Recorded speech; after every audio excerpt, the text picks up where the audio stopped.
জাতীয়তাবাদী যুবদলের ৪৭তম প্রতিষ্ঠাবার্ষিকী উপলক্ষে নোয়াখালীতে বর্ণাঢ্য র্যালি ও সমাবেশ অনুষ্ঠিত হয়েছে।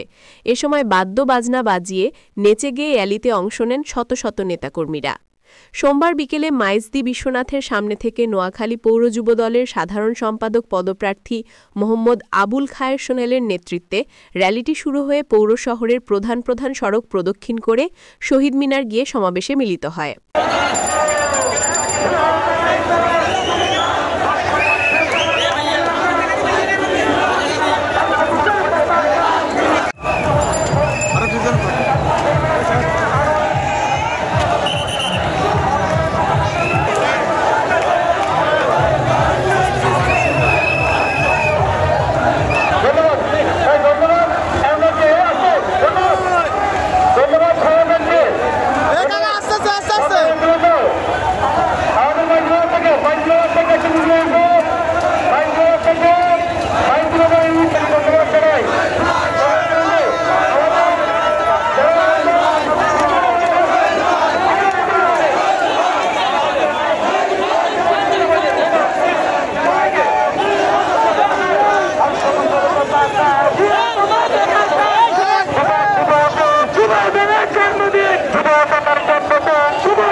NK টেলিভিশন, নোয়াখালীর কথা বলে।